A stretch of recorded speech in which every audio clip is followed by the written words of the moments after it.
ವಿಷ್ಣು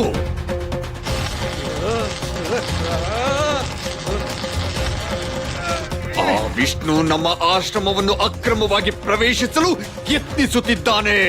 ಅವನನ್ನು ನಾನು ಇವತ್ತು ನಾಶ ಮಾಡದೆ ಸುಮ್ಮನೆ ಬಿಡುವುದಿಲ್ಲ.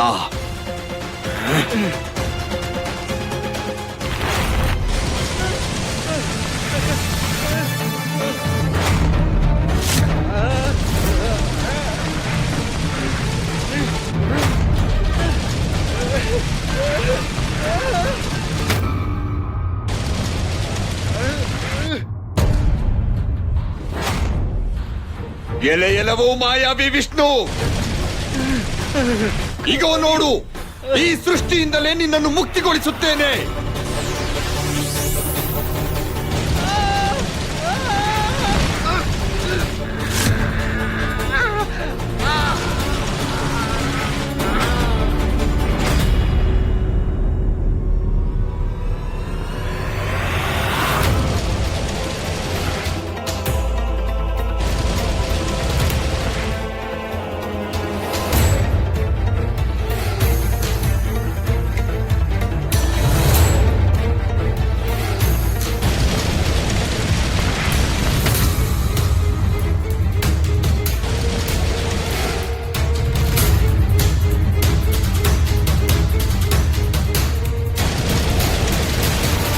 ಸುಟ್ಟು ನಾಮಾವಶೇಷವಾಗಿ ಬಿಡು ವಿಷ್ಣು. ದೈತ್ಯ ಗುರು ಶುಕ್ರಾಚಾರ್ಯ ತಾಯಿಯ ಮೇಲೆ ಸುದರ್ಶನ ಚಕ್ರವನ್ನು ಪ್ರಯೋಗಿಸುವುದರ ಪರಿಣಾಮ ಏನಾಗುವುದೆಂದು ಇಂದು ನಿನಗೆ ಅರಿವಾಗಲಿ. ನಿಲ್ಲಿ, ದಯಮಾಡಿ ಕ್ಷಮಿಸಿ.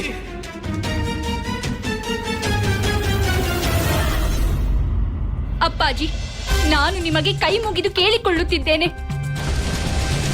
ದಯಮಾಡಿ ಬೆಂಕಿಯನ್ನು ನಂದಿಸಿ. ಅಪ್ಪಾಜಿ, ಅವರನ್ನು ರಕ್ಷಿಸಿ, ಅವರ ಪ್ರಾಣವನ್ನು ಉಳಿಸಿ. ಅಸಂಭವ.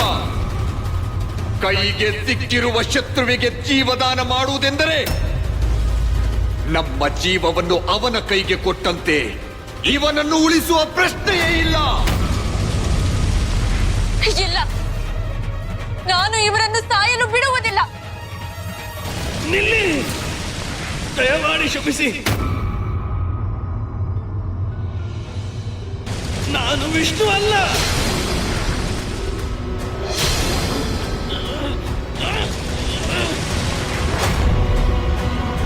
ಯಕ್ಷ. ಕಾಪಾಡಿ, ಕಾಪಾಡಿ.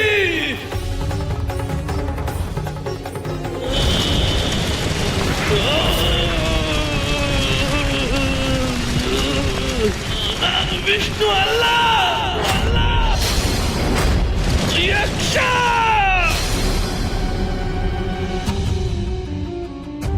ನನ್ನನ್ನು ರಕ್ಷಿಸಿ.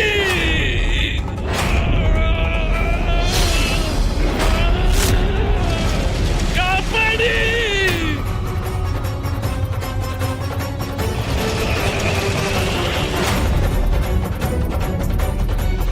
ನಾನು ಯಕ್ಷ. ರಕ್ಷಿಸಿ, ನನ್ನನ್ನು ರಕ್ಷಿಸಿ.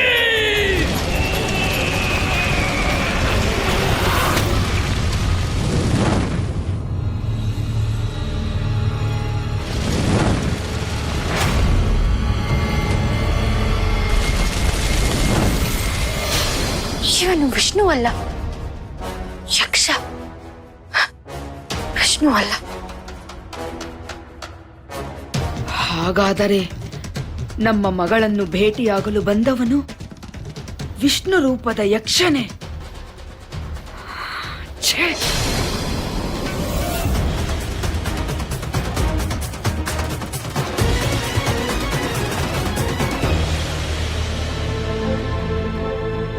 ನೀವು ನಿಯತಿಯ ಮುಖವನ್ನು ಗಮನಿಸಿದ್ದೀರೇನು?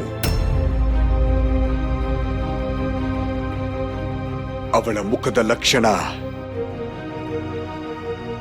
ಸಾಕ್ಷಾತ್ ಮಹಾವಿಷ್ಣುವಿನ ಪತ್ನಿ ಲಕ್ಷ್ಮಿಯ ಮುಖದ ಲಕ್ಷಣವನ್ನೇ ಹೋಲುತ್ತದೆ.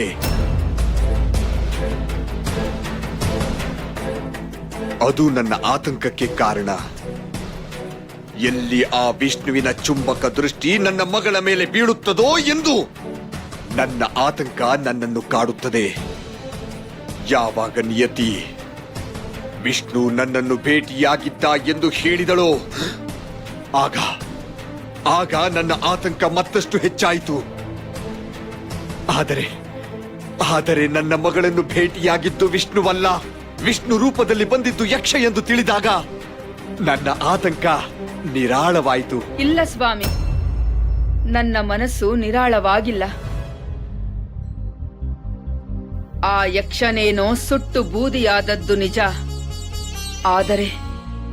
ಆದರೆ ಅವನು ವಿಷ್ಣು ರೂಪವನ್ನೇ ಧರಿಸಿ ನಮ್ಮ ಮಗಳ ಬಳಿ ಬಂದದ್ದೇಕೆ ಅದು ತಿಳಿಯದಾಗಿದೆ.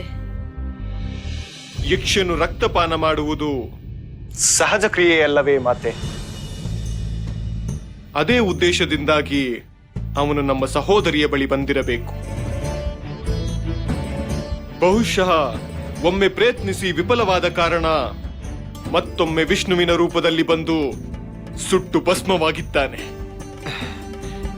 ನಿನ್ನ ಊಹೆ ನಿಜವಾಗಿದೆ ಕುಮಾರ. ಇನ್ನು ಆ ವಿಷ್ಣುವಿನ ಆತಂಕ ನಮ್ಮಿಂದ ದೂರವಾಗಿದೆ. ನಮ್ಮ ಮಗಳಿಗೆ ಯಾವ ಸಂಕಟವೂ ಎದುರಾಗುವುದಿಲ್ಲವೆಂದು ನನಗೆ ಖಾತರಿಯಾಗಿದೆ. ಇನ್ನು ಅವಳ ಇಚ್ಛೆಯಂತೆ ಎಲ್ಲೆಂದರಲ್ಲಿ ಸ್ವಚ್ಛಂದವಾಗಿ ಓಡಾಡಿಕೊಂಡು ಇರಲಿ ಬಿಡಿ. ಕುಮಾರ, ನಿನ್ನ ಸೇವಕರನ್ನು ಅವಳೊಂದಿಗೆ ಕಳುಹಿಸುವ ಅಗತ್ಯವಿಲ್ಲ. ನೀವು ಹೋಗಿ ವಿಶ್ರಾಂತಿಯನ್ನು ಪಡೆದುಕೊಳ್ಳಿ.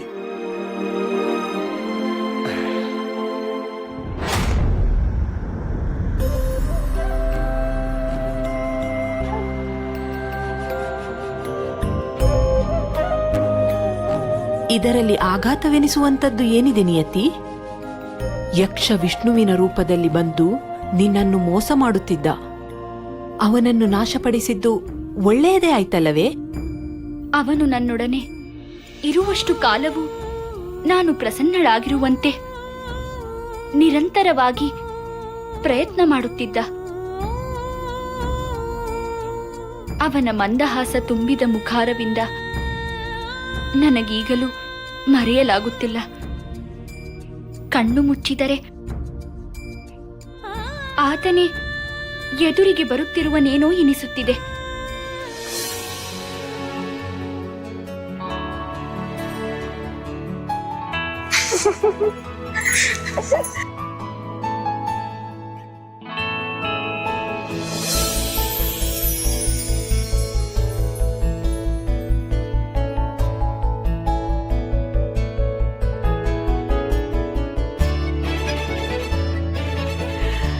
ನೀನು ಕಣ್ಣು ಮುಚ್ಚಿದರೆ ಮಾತ್ರ ಅವನು ನಿನಗೆ ಕಾಣಿಸುತ್ತಾನೆ.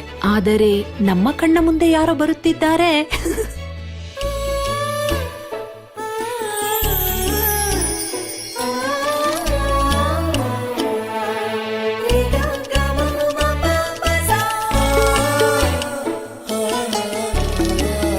ಸುಲೋಚನಾ, ಈತ ವಿಷ್ಣು ಅಲ್ಲವೇ?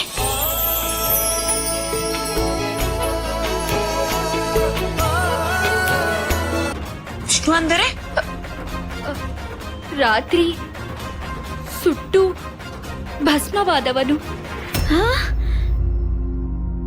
ಇದು ಅವನಲ್ಲ, ಅವನ ಭೂತ.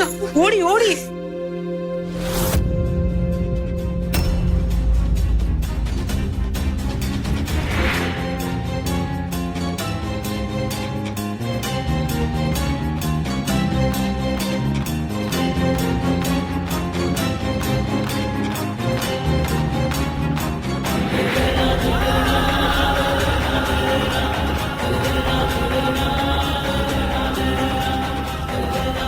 ನಿಯತಿ, ನಿಲ್ಲಬೇಡ.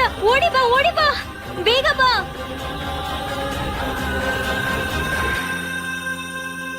ಬಹುಶಃ ಭೂತ ಅವಳನ್ನು ಸಂಮೋಹನಗೊಳಿಸಿರಬೇಕು. ನಾವಿಲ್ಲಿರುವುದು ಬೇಡ, ಓಡಿ ಹೋಗೋಣ. ಬನ್ನಿ ಬನ್ನಿ.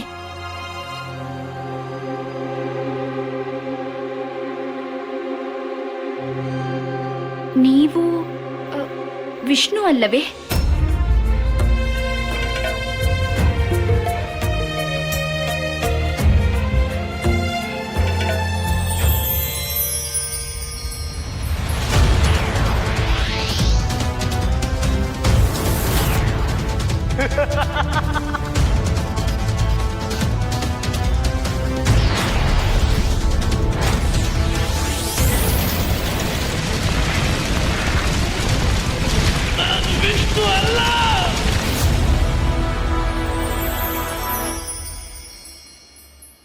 ಅವನು ಯಕ್ಷ. ನನ್ನ ರೂಪದಲ್ಲಿ ಬಂದಿದ್ದ. ನಾನು ಅವನೂ ಅಲ್ಲ, ಅವನ ಭೂತವೂ ಅಲ್ಲ, ಸ್ವತಃ ವಿಷ್ಣು. ನಿನ್ನೆಯ ದಿನ ನೀವು ಭೇಟಿಯಾಗಿದ್ದು ನನ್ನನ್ನೇ. ನಿಮಗೆ ಕತೆ ಹೇಳಿದವನು ನಾನೇ.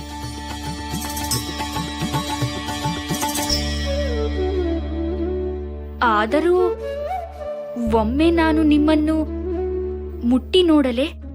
ಅವಶ್ಯವಾಗಿ ದೇವಿ. ನಿಮ್ಮ ಸ್ಪರ್ಶಕ್ಕಿಂತ ಸೌಭಾಗ್ಯ ನನಗಿನ್ನೇನಿದೆ?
ನನಗೆ ಕಮಲದ ಹೂವು ಇಷ್ಟವೆಂದು ತಮಗೆ ಹೇಗೆ ತಿಳಿಯಿತು?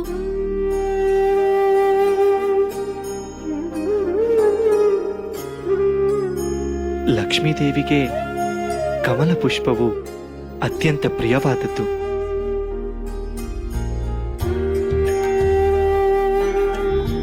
ತಾವೇಕೆ ನನ್ನನ್ನು ಮತ್ತೆ ಮತ್ತೆ ಲಕ್ಷ್ಮೀದೇವಿ ಎಂದು ಸಂಬೋಧಿಸುತ್ತಿದ್ದೀರಿ?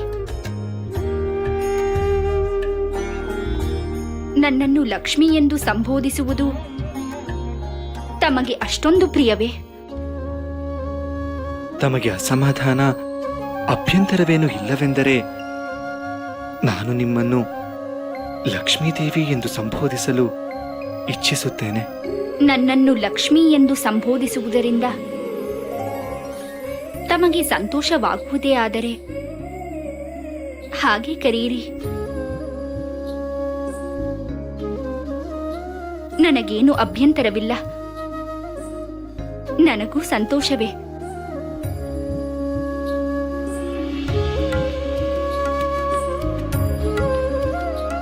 ಇನ್ನು ಮುಂದೆ ನೀವು ನನ್ನನ್ನು ಲಕ್ಷ್ಮೀದೇವಿ ಎಂದೇ ಕರೆಯಿರಿ.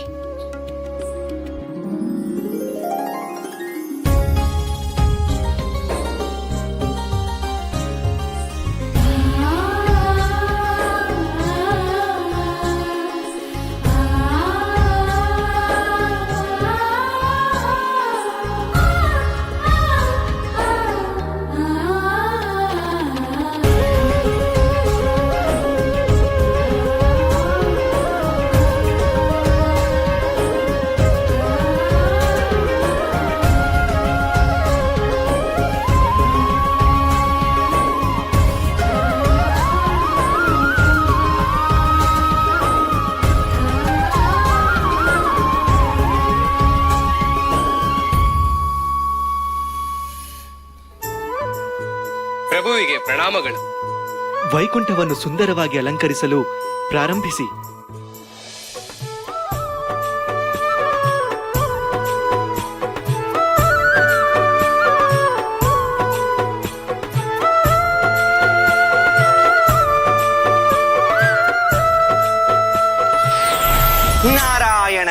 ನಾರಾಯಣ. ದೇವರ್ಷಿಗಳೇ, ಪ್ರಣಾಮಗಳು ಪ್ರಭು. ಪ್ರಭು, ಅದೆಷ್ಟೋ ಕಾಲಗಳಿಂದ ಈ ವೈಕುಂಠ ದೇವರಿಲ್ಲದ ಗರ್ಭಗುಡಿಯಂತೆ ಕಳಾಹೀನವಾಗಿತ್ತು. ಇಂದು ತಮ್ಮ ಪಾದಸ್ಪರ್ಶದಿಂದ ಈ ವೈಕುಂಠ ನಳನಳಿಸಲಾರಂಭಿಸಿದೆ. ಪ್ರಭು, ತಾವು ಪ್ರಸನ್ನರಾಗಿರುವುದನ್ನು ನೋಡಿ ನನ್ನ ಮನಸ್ಸು ಅತೀವ ಸಂತೋಷಗೊಂಡಿದೆ. ತಾವು ಪ್ರಸನ್ನರಾಗಿರಲು ಕಾರಣವೇನೆಂದು ಕೇಳಬಹುದೇ? ದೇವರ್ಷಿಗಳೇ, ಅದೆಷ್ಟೋ ಸಮಯದ ನಂತರ ನಾನು ನೀಡಿದ ಉಡುಗೊರೆಯನ್ನು ಲಕ್ಷ್ಮೀದೇವಿ ಸ್ವೀಕರಿಸಿದರು. ಅಲ್ಲದೆ ಆಕೆಯನ್ನು ನಾನು ಲಕ್ಷ್ಮೀದೇವಿ ಎಂಬ ನಾಮಧೇಯದಿಂದ ಸಂಬೋಧಿಸಲು ಸಂಪೂರ್ಣ ಅನುಮತಿಯನ್ನು ನೀಡಿದರು. ಆದಷ್ಟು ಬೇಗ ಅವರು ನನ್ನೊಡನೆ ವೈಕುಂಠಕ್ಕೆ ಮರಳುವರು ಎಂಬ ಭರವಸೆ ಮೂಡುತ್ತಿದೆ ದೇವರ್ಷಿಗಳೇ. ಆಹಾ, ಆನಂದ, ಮಹಾದಾನಂದ ಪ್ರಭು. ಇದಕ್ಕಿಂತ ಸಂತೋಷದ ವಿಷಯ ವೈಕುಂಠಕ್ಕೆ ಇನ್ನೇನಿದೆ? ಆದಷ್ಟು ಬೇಗ ಲಕ್ಷ್ಮೀದೇವಿ ವೈಕುಂಠಕ್ಕೆ ಬರಲಿ ಎನ್ನುವುದೇ ನನ್ನ ಮಹಾದಾಸೆ ಪ್ರಭು. ಬರುತ್ತಾರೆ ದೇವರ್ಷಿಗಳೇ, ಖಂಡಿತವಾಗಿಯೂ ಬರುತ್ತಾರೆ.